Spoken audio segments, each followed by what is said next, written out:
Sa number 4, mga salakyan sang syudad nga hindi na magamit ang ibaligya. Istriktuhon man ang paggamit sa mga salakyan sang gobyerno kag hindi pagtugutan ang pagdala sini sa puluyan sang mga empleyado.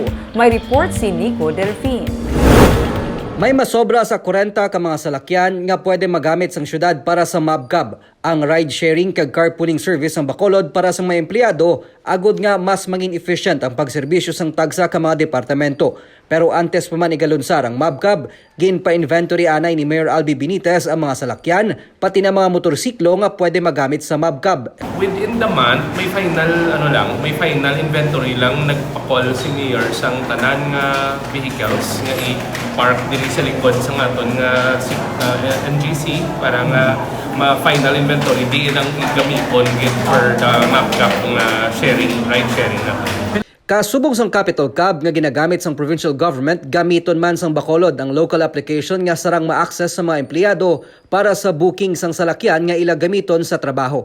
Ang system ang ginalauman man makapaiway sang pag-abuso sa paggamit sa mga salakyan, pati nang pagdala sini sa ilang mga puluyan. Government property should stay on government premises. So dapat gina-account siya regularly. That's why the POSO will be overseeing our motor pool. It's identified there at the back. Sa parking area sa likod sa Bacolod City Government Center nga magaserbe nga motor pool, makita ang pila sa mga serviceable vehicles ang syudad. Diri man nakapark ang mga salakyan nga guba kag hindi na mapuslan kag karon tuyo nga ibaligya na lamang sang syudad.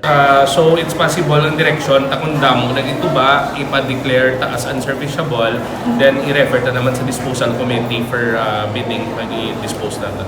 Pinaagi sa MABCAB, mas mabantayan man sang syudad ang mga salakyan kag mapasiguro nga ginagamit ini sa insakto kag wala ginadala para sa mga unofficial business, ilabi na sa mga ilimnan. Nico Delfin para sa DJcast Negros.